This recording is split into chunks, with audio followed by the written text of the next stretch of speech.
Olá! Sejam muito bem-vindos. Hoje, a gente vai desvendar um mistério que muita gente já enfrentou. Por que a conta do cartório às vezes vem tão alta? O que realmente está por trás daqueles valores? E para guiar nossa análise, a gente vai mergulhar no conteúdo riquíssimo do projeto ENAC Turbo. Esse material é baseado no Caderno de Estudos de número 12 sobre emolumentos, um trabalho fantástico elaborado pelo professor Dr. Marcelo Lessa. Então, se preparem porque vamos descobrir juntos o imposto que se esconde na sua papelada. Pois é, todo mundo que já precisou registrar um imóvel, fazer um inventário ou até reconhecer uma firma já deve ter parado para pensar nisso. A gente recebe a conta e fica aquela dúvida: o que exatamente compõe esse valor final? É um preço de um serviço como se fosse uma loja? É uma taxa qualquer? A resposta, como o professor Lessa bem destaca, é surpreendente e, mais importante, define muitos dos nossos direitos e deveres. E aqui a gente já chega com um ponto central, a grande virada de chave que muda toda a forma como a gente enxerga essa questão. Aquela conta do cartório, aquele valor que a gente paga, não é um simples preço. Juridicamente falando, aquilo é classificado como um tributo. É isso mesmo, um tributo.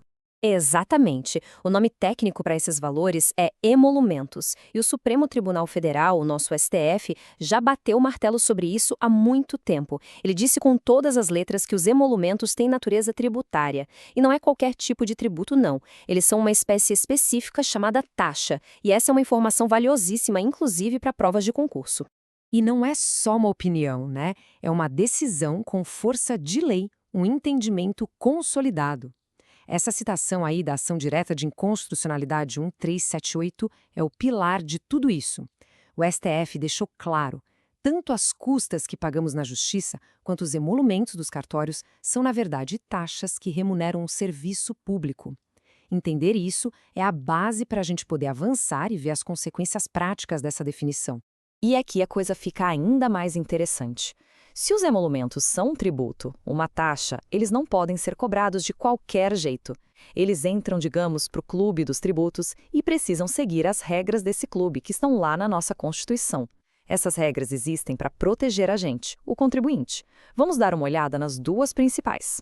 Anotem aí, porque isso é matéria de prova na certa. Os dois princípios fundamentais que regem os emolumentos são o princípio da legalidade e o princípio da anterioridade. Esses nomes podem parecer complicados, mas a ideia por trás deles é bem simples: garantir que a cobrança seja justa, previsível e que ninguém seja pego de surpresa. Vamos começar pela legalidade. É bem direto. Nenhum tributo pode ser criado ou aumentado se não for por meio de uma lei. O que isso quer dizer na prática? Que o valor dos serviços do cartório não pode aumentar por uma simples decisão de um juiz corregedor ou por uma portaria do Tribunal de Justiça. Não. Para aumentar um centavo que seja, é preciso que os deputados estaduais discutam, votem e aprovem uma lei específica para isso. E a segunda proteção é o princípio da anterioridade, que funciona como uma dupla trava contra surpresas. Digamos que uma lei aumentando os emolumentos seja publicada hoje. Ela não pode valer amanhã. Primeiro, ela só pode entrar em vigor no ano que vem. E segundo, além de esperar o ano virar, tem que esperar no mínimo 90 dias da publicação da lei. É uma garantia de que teremos tempo para nos planejar. Fiquem de olho, a FGV adora fazer pegadinhas misturando essas duas regras. Ok, agora que a gente já entendeu que é um tributo e que ele tem regras bem claras, vamos fazer uma coisa que todo mundo tem curiosidade? Vamos abrir a conta do cartório.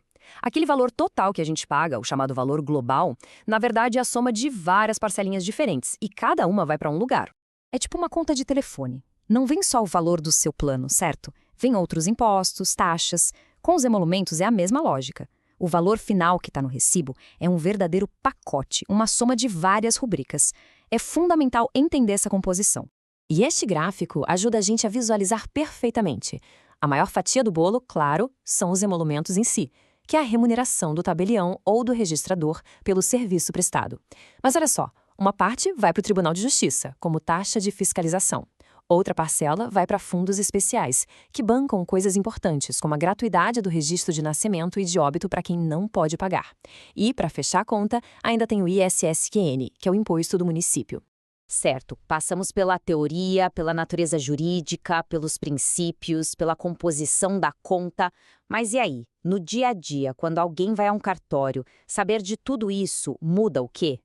É aqui que o estudo do professor Lessa se mostra mais valioso. Ele nos dá ferramentas práticas. Vamos resumir em 3 pontos-chave que todo mundo deveria saber. Primeiro, os preços são tabelados, eles estão em uma tabela fixada por lei estadual. Não é o tabelião que decide o preço. Segundo, e muito importante, justamente por ser tributo, não existe chorinho. O valor não é negociável, é proibido dar descontos a não ser que a própria lei preveja alguma isenção. E terceiro, como já vimos, qualquer reajuste precisa seguir todas aquelas regras da legalidade e da anterioridade. Então, no fim das contas, a grande lição é essa mudança de perspectiva. A gente sai daquela ideia de que o cartório é um prestador de serviço qualquer, quase como uma loja, e entende que está diante de um sistema complexo. É um tributo, regulado pelo direito público, cheio de regras e garantias. Isso traz muito mais segurança e transparência para todos nós. E para fechar com chave de ouro e organizar as ideias, essa tabela resume tudo. A natureza jurídica. Taxa com base na decisão do STF. Os princípios que nos protegem, legalidade e anterioridade, principalmente. E a competência para legislar. A União cria as normas gerais, mas são os estados que definem os valores em suas tabelas. É o mapa completo do assunto. Isso nos deixa com uma reflexão final, que é a grande sacada desse sistema. Pensem bem, temos um serviço que é público, essencial para a vida em sociedade, mas que é delegado a um particular que o opera como um negócio. E a remuneração desse particular tem a natureza jurídica de um tributo. É um modelo híbrido, único no mundo, que sempre gera debate sobre como equilibrar a agilidade da gestão privada com o interesse público do regime de tributo. Fica aí a reflexão. Este resumo foi produzido a partir do conteúdo do projeto ENAC Turbo, sob autoria e orientação do professor Dr. Marcelo Lessa. Se esse conteúdo te ajudou, não esquece de se inscrever no canal e ativar o sininho das notificações. Assim, o YouTube te avisa imediatamente assim que o próximo resumo for liberado. Até a próxima!